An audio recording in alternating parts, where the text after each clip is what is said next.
How to log into Southwest Airlines Rapid Rewards Visit Credit Card account. If you want to log into Southwest Airlines Rapid Rewards Visa Credit Card account, then you can follow along. Start by opening your default web browser and search for Southwest Airlines Rapid Rewards Visa Credit Card account in the search bar.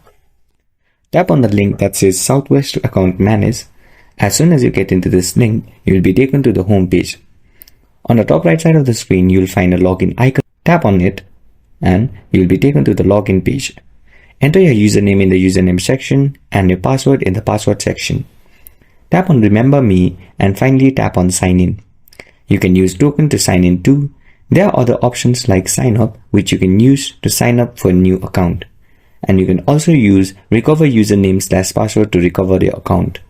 And this was everything you need to know about logging into Southwest Airlines Rapid Rewards Visa Credit Card account. If you find this video helpful, please make sure to like and subscribe to our channel.